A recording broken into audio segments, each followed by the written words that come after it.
Сәлемдесіңдер ме балалар? Сәлемдесіңдер. Балалар отырыңдар. Бүгінгі сабақта көңіл күйлеріңіз қалай екен? Сабақта жақсы дайындалып келдіңдер ме? Өте керемет. Бүгінгі сабағымызды, көңіл күйімізді көтеріңкі, бір-бірімізге жақсы тілектермен бастайық. Бір-бірімізге жақсы тілек айтыңызшы, қане орындарынан тұрып бір-біріне. Саған бүгінгі күннің жақсы өткенін тілеймін.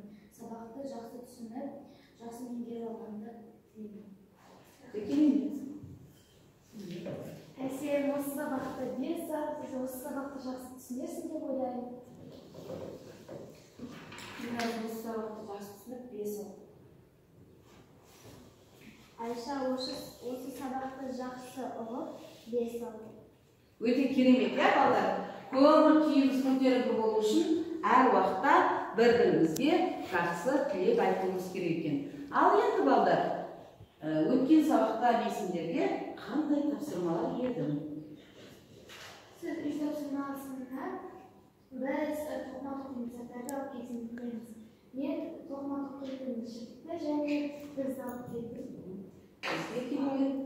Балалар, біз ежелгі уақыттан бастап тоқыма тоқуды білеміз, Ол тоқыма тоқу үшін бізге әртүрлі саймандар керек екен. Оның ішінде бігіз, сым және пластмасс. Енді тоқыма тоқудың түрлері бүгінгі сабағымыз міне. Сабақтың тақырыбы дейді, тоқу өнері, ілмекпен тоқу тәсілдері мен техникалары дейді. Біз ілмекпенен тоқыған кезде тіке тоқу және дөңгелек тоқуды неғыламыз біледі екенбіз, балалар. Өткен сабақта мен сендерге айтып өткем, үйде өздерің білетіндей әртүрлі тоқыма тоқып келулері де болады. Сабақтың үстінде біз оны ары қарай түсінбеген жерлерімізді неғыламыз жалғастырамыз. Енді қазақ ұлттық мәдениет өнері, қол өнері мен дизайн туындылардың ерекшеліктері туралы біліммен түсінген көрсету дейді. Енді балдар, осыған сәйкес біз нені түсіндіріп өтеміз. Мысалы, біз мынау нені тоқып бастадыңдар ма? Шарф, біз бұны не қылып жатырмыз? Қандай тоқумен тоқып жатырмыз? Тік тоқып жатырмыз. Бұл шарф не үшін керек бізге? Салқында бойымды жылытып, тамаққа су тигізбеу. Ал балалар, және сұрақ қояйын. Қандай жіппен тоқимыз? Қандай жіппен тоқимыз шарфты? Қандай жіп? Жұмсақ және жылы болу үшін? Қалың және неден жасалған? Мақтадан жасалған, немесе жүннен жасалған, немесе синтетикалық талшықтардан жасалған жіптермен жасайды екенбіз. Енді балдар, қолөнер түрлерін біледі, бәріміз сабақтың мақсаты енді біліп, бәрін тақтадан көріп тұрсыңдар. Біздің алдымызға қойған мақсатымыз не? Нені үйренуіміз керек? Нені білуіміз керек екен? Яғни, біз тоқу өнерінің қыр-сырын білуіміз керек екен. Мен байқап қарасам, мына жерде үйде бірнеше оқушы үйден тапсырмаларын бастап келіпті. Мына жерде не тоқығасың? Бұл шұлық. Мынау өте жақсы керемет жұмысты бастапты. Бұл шұлық. Шұлықты тоқыған кезде бас жағын дөңгелектеп тоқимыз. Бұл 2-3 жасар балаға сай. Бұл су өткізбейді. Шұлықты аяқтаған кезде оның соңын түйіндейміз. Себебі? Не себептен түйіндейміз? Себебі бұны аяқтау керек. Аяқтау керек. Ары қарай тарқатылып кетпеу үшін, Егер біз жұмысты бітірдік, соңында біз жіпті не қылуымыз керек? Түйіндеп аяқтауымыз керек. Енді балдар, бұның кішкене құрылымы жайлы айта қойшы. Бұл жүннен тоқылған. Өте сапалы жіптен.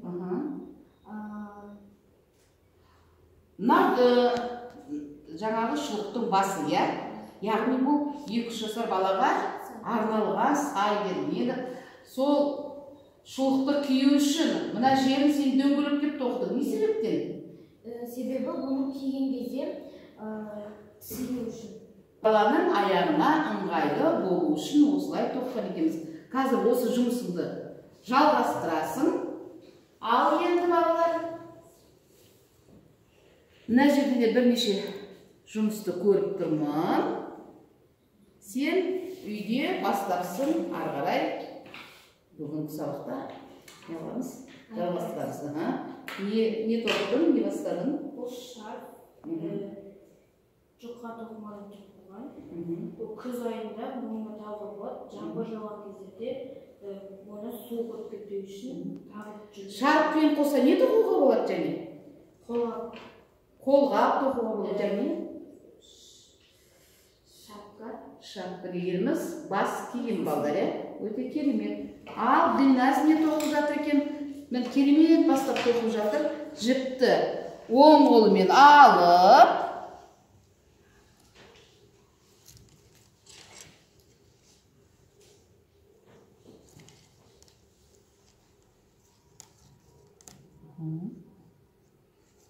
балдар, енді қараңдаршы қыздар, мына жерде былай делінген. Қыздар қараңдар. Мына жерде қос сым тұр. Мына жағы неден жасалынған? Пластмассадан жасалынған, иә? Яғни біз осы ұзынша етіп, ары қарай дөңгелектеп, жалғастырып кетуімізге болады. Міне қараңдаршы. 1, 2, 3. Бас бармақтан саусақтың арасына не қылады екенбіз? Шашып өткіземіз. Жіпті өте қатты қысуға болмайды. Себебі біз бірінші жіпті сымнан екінші жіпті тоқуға ыңғайлап алуымыз керек екен. Енді міне өзімізге керекті мына жіпті керегіше жалғастырып ары қарай тоқи береміз, иә? Керек аяқталған кезде өзімізге керекті заттың өлшемі аяқталған кезде санап отырамыз. Мысалы, бізге мүмкін 32 алу керек болатын болса, шалынып алу керек болатын болса, 32 біткеннен кейін біз не істейміз? Мына сымды алып, ары қарай не қыламыз? Бөліп, 2 сымменен бөлек затымызды тоқуға не қылады екенбіз? Кірісіп кетеді екенбіз. Міне Дилназ керемет бастаған. Ал бір жұмысты аяқтап кетті. Бұл бізде сулық, ыстық заттың астына қоюға өте ыңғайлы зат. Үйге керекті пайдаланса, бұл гүлдің пішімінде тоқылған. Және бұл жұқа жіптен тоқымадан тоқылған бізбен және керекті зат деп ойлаймын. Үйге керекті зат деп ойлаймыз. Енді қараңдаршы балдар, мына жерде бірнеше өрнек салынған. Міне, мына дөңгелекті не қылғанбыз біз? Бөлек-бөлек, жеке-жеке тоқып алып, одан кейін барып біріктірген екенбіз. Ортасы өте сирек тоқылған. Біз 5 дөңгелекті тоқып алып, оны гүл тәріздес біріктірдік. Өте керемет. Енді жұмысымызды ары қарай жалғастырамыз. Енді біздің 3-ші топтағы қыздар қандай өнер таптарды екен? Біріздері бар, құлақсаймандары бар. Мен тасымасына ши тоқып келдім. Бұл өте жұмсақ матадан тоқылады. Астына безендірілген шашақтарды жабыстырып қойдым. Шиді неден тоқыдың? Қандай жіпті пайдаландың? Жұмсақ жіпті пайдаландым. Жұмсақ жіпті пайдаландың, иә? Мына жерде жіптің түсі қандай? Қызыл, жасыл және де қара. Яғни біз бір бұйымды тоқу үшін бірнеше түсті пайдалана алады екенбіз. Мына жерде жіпті ақ түсті пайдаланған, яғни бұл мақта жібі. Оған өрнек салынған қызыл түстен және қара түстен, сонымен бірге жасыл түстен. Қандай өрнекті көріп тұрсыңдар қыздар? Гүлдің, мына жерде роза гүлді салыпты. Енді бұның етек жағына шашақтар салыпты. Ақ мақта жіпке сары және қызыл жүн жібін пайдаланыпты. Өте керемет балдар, бәрін өнерлі екенсіңдер. Бір тапсырманы айтса, айнытпай орындап келеді екенбіз. Ал енді балдар, біз не істейміз? Алюминий жасалған жіппен, сымменен дәл осылай етіп, оң қолымызбенен не істейміз? Жұмысымызды ілмектеп, міне бастайды екенбіз. Ары өзімізге керек нәрсені жалғастырамыз. Айша, сымдаласың, жіппенен бірге, мені көріп тұрсың, Айша? Яламыз, ары жалғастырып тоқимыз. Енді балалар, бүгінгі сабақта түсінбеген жерлерің болса, не қыламыз? Сұраймыз. Бүгін өзіміздің үйде бастап келген жұмысымызды не қыламыз? Аяқтап, одан кейін бәріміздің жұмысымызды тоқып бастағаннан кейін түсінбеген жерімізді сұраймыз. Одан кейін біз кері байланысқа шығуымыз керек екен. Ал кеттік. Бәріміз жұмысымызды тоқып бастайық. Енді бір нәрсені айтып кетейін балдар. Біз не істейміз? Біз тоқыманы бастау үшін, мысалы, қалпақ тоқитын болсақ, бұл жерде не істеуіміз керек екен? Дәптерге сызып алуымыз керек екен. Кітапты ашатын болсаңдар, 38-ші бетте шарт тоқуға басталған сызба тұр. Ол сызба бізге не үшін керек? Біздің шарт тоқуға арналған жібіміздің үнемді болу үшін сызбасын сызып аламыз. Сонымен қатар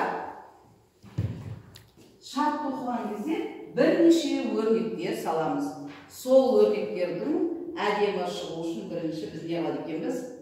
Сызба сызып алуымыз керек екен. Сендер енді үйде тоқыған заттардың сызбасын сызған жоқсыңдар. Енді бұдан былай, мысалы, өздеріне шарт тоқитын болсыңдар, оған не істейсіңдер? Сызба сызып аламыз.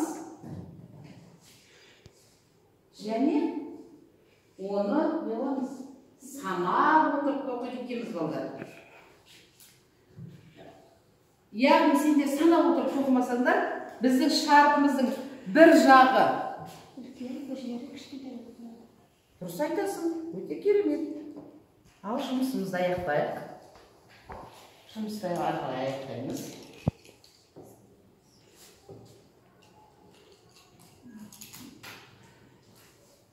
Біз ілмекпенен тоқу әдістерін білдік.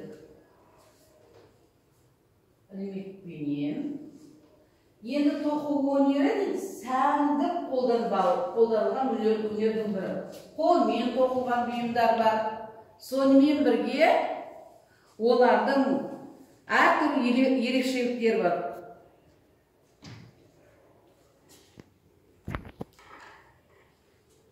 Тоқу өнеріне жаңа біз жіптерді пайдаландық. Бос шалу, шалмасыз бағанаша, беті тегіс болу.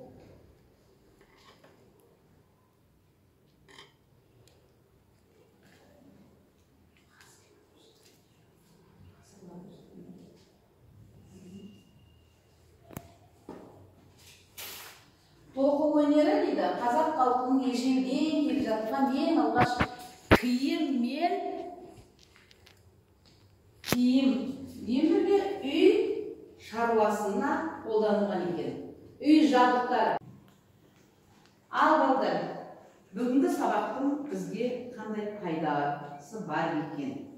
Біз сабақтың аяқтай келе осыны неғыламыз, білуіміз керек екен. Егер де сіз орамда тұрған шүктерді алған болсаңыз, онда екі орын қойып, оны неғылады екенбіз, біріктіріп, орап неғылады екенбіз, өзімізге ыңғайлы етіп алады екенбіз.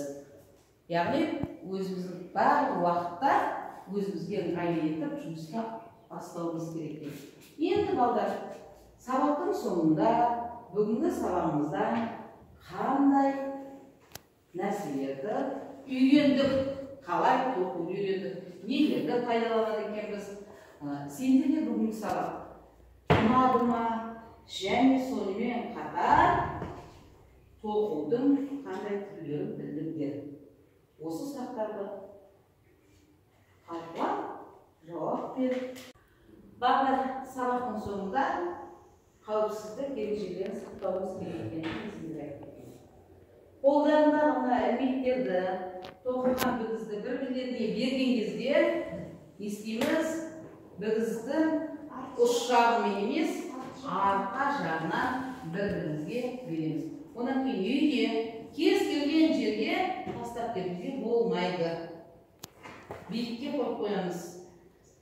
Сонан кейін тоққан бұйым тарқатылып кетпеу үшін оны не қыламыз? Түйіндеп қояды екенбіз.